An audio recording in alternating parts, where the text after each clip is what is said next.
A lot of Castle fans may have been disappointed from last series. I would not be surprised if we get a big castle for this series as well. And Bricklink Designer Program Series 8 submissions are finally available for voting. It felt like just last week we were voting on Series 7 and revealing those to you all, but here we are again with Series 8. It wouldn't be a proper CPA-fol video without at least looking at some Excel charts. Here we have a graph in front of us going over the Series 8 versus Series 7 breakdown by category. And it's very fascinating to see that Castle is actually down from Series 7 from 28% to 24%, with series like Pirate and History jumping by 20 or so submissions. Starting out with the first design for you. In going through this in a live stream, this set blew me absolutely away. From the color design, from the little cloud that actually made me think about the Pharrell Over the Moon set. It really stuck out to me as a very, very unique aspect to this. I love the clouds. They just look so fluffy. I just want to lay on them like a pillow. They look so whimsical, so mystical, just so out there, creative, and I really enjoyed this set.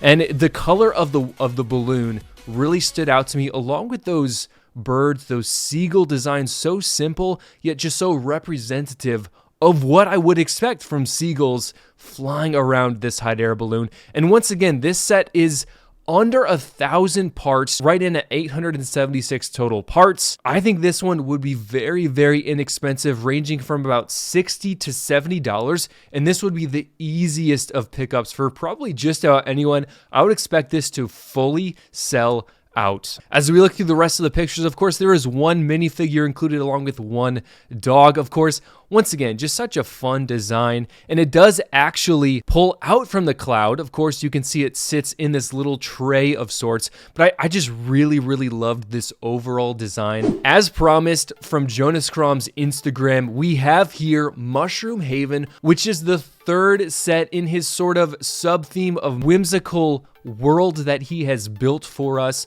with his two earlier houses, of course, Mushroom House, and then the other larger mushroom landscape. But this set really kind of blew me away more so than the other sets. The overall design, I love the color palette. It has literally everything you would need and expect from a third rendition of this set. And that, I do have to say, that frog design is absolutely flawless. I love that olive green that he's integrated into this set, of course, using orange flippers for the frog feet.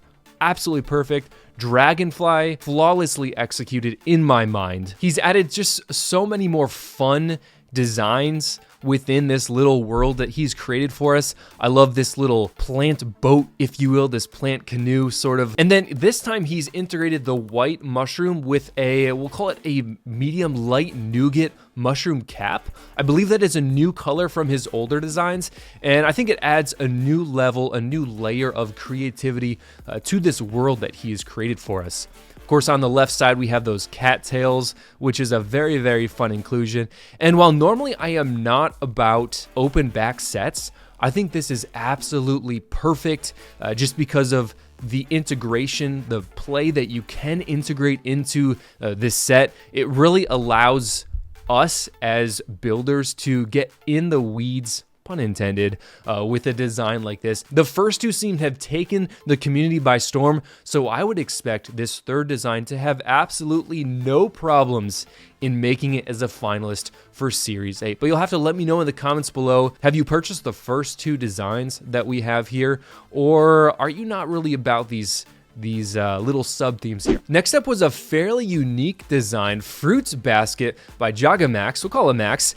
So many, this really fits into the botanical sub-theme that we've seen from LEGO themselves. It's really creative. I've never seen anything quite like this in the Bricklink Designer Program. I think he expertly has crafted some of these fruits in a way that really perfectly encapsulates how you would expect them to look. Of course, he gives us a very detailed look of each of the fruits here: clementines, bananas, tiny grapes. We've got a pear inside of the apple with seeds as well, mind you. So I think he has very expertly crafted, what I would expect from a fruit basket, and I'll be interested to see if the community as a whole gravitates toward this set. You'll have to let me know in the comments if you had similar thoughts as well. While these may look very familiar to you, of course they are very obviously inspired by Bionicle, and while I may be losing some of you, I don't think this one will actually make it as a finalist, but once again, Bionicle, if you know me at all, Bionicle is a very clear guilty pleasure that I have in the LEGO community, so I would be remiss if I didn't at least talk about this set a little bit. Normally, I am not gravitated towards brick-built Bionicle reiterations, but this one kind of caught my eye. But it would be really, really cool if this one gets chosen. And of course, Jatexa, you're not fooling anyone. I caught on to you fairly quickly, but love your designs, very unique, very creative, something we've never seen from the BDP before, but I'll be curious to see what happens with this in the future. Before we get into the next design, if you're enjoying the Bricklink Designer program so far, make sure you drop a like, subscribe if you're new to the channel, as we're digging into more and more creative designs from the BDP in the future. You will not want to miss. Next up, Ye Old Red Barn. You know I was all about this set in Series 7. By Brickhucker, such a unique design. He did downscale it for this series down to 2,400 parts from 3,000, so kind of just shrunk the barn a little bit, but I don't think it took away any of the essence from this set that I loved and adored from Series 7. So that was very exciting to see that he was able to keep the core aspects there, while save us on some part counts, maybe get this closer to the $200 price point, whereas before it was probably closer to $270 or $280. Do I honestly think this has what it takes to make it to the finalist? I don't think the broad appeal is there enough for this set, but I just had to include this as a personal favorite because he did a solid job of bringing this from a 3,000 part set down to a 2,400. Now, I do believe we did see Wayfarer's Village in Series 7.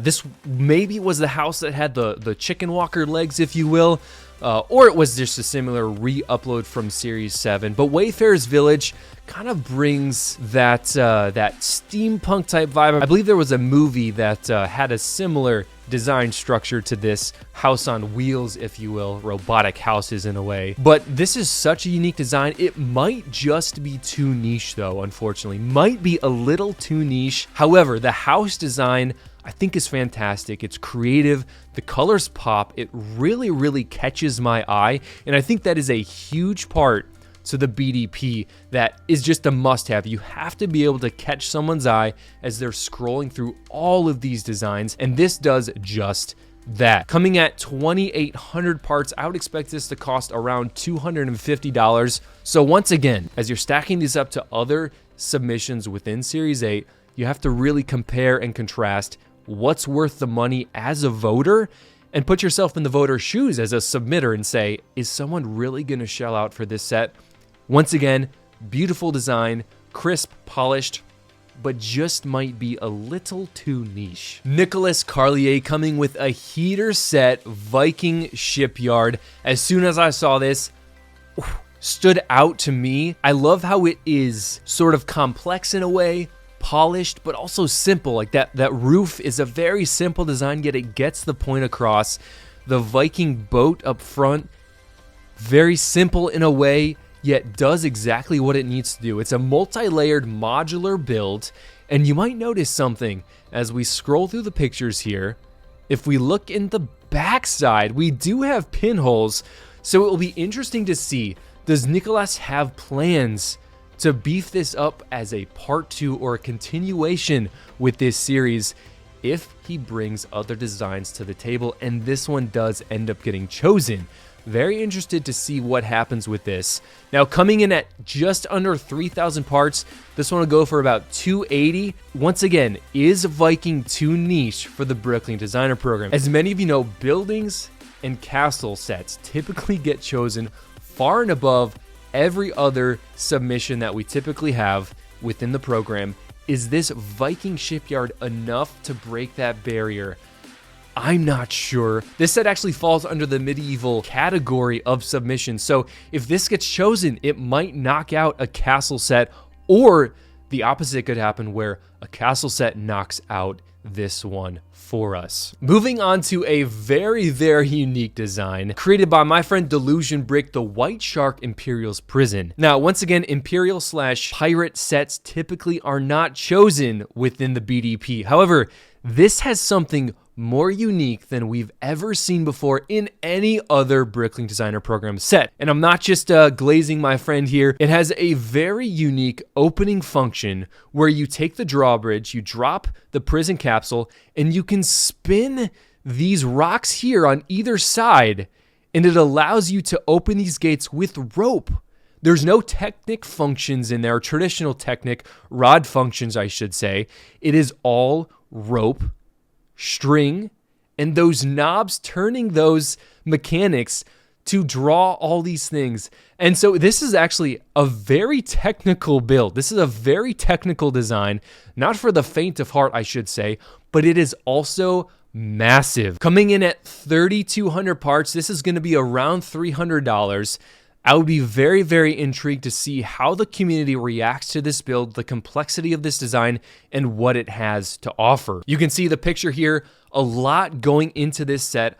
Overall, I just love the design. The design is simple, it is sleek, it's polished, does what it needs to do. There's a lot included as far as auxiliary accessories to this set, but the biggest thing always comes back to, is the Bricklink community ready for something other than castle, specifically ready for Imperial / pirate sets? And I'm just not sure. So that being said, does this have a better chance of being converted to a castle or medieval style prison? As we round out to our final two designs, this set is a ginormous set at 4,000 parts. It's going to be at the top of the price range, but it just stood out to me as such a unique design. I've never seen anything like it or quite like it before in the BDP to this scale. Now, this being a very, very large design, I think it will be beat out by a castle or some other larger design. It doesn't necessarily have what it takes, I think, to make it as a finalist, but I would very much regret to not include this as a design because of its unique structure.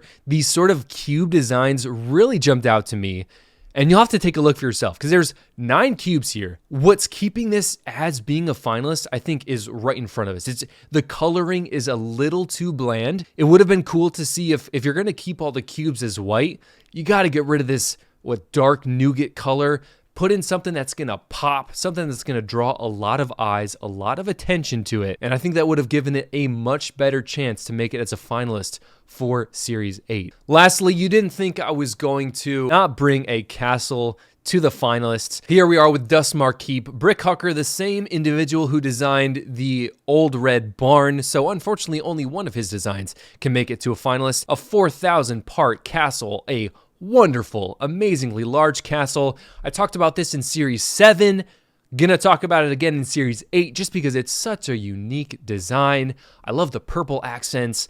Once again, the dark tan accents breaks up very well that light bluish gray, typical castle color. Adding in a new faction using the tax collector as a torso is absolutely ingenious. Bringing some new colors. Normally we get the reds, we get the blues, but typical colors you would see in a castle.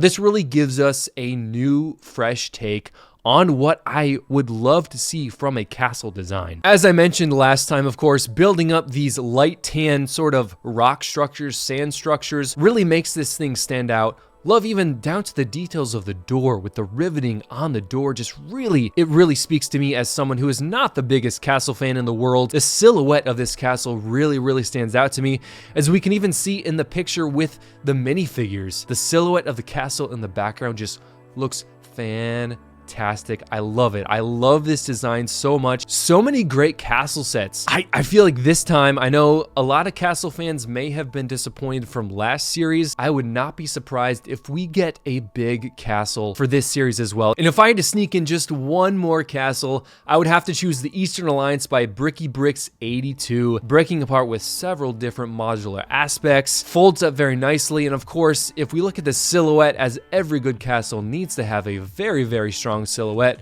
With the spires here, it really does just that. Looks fantastic.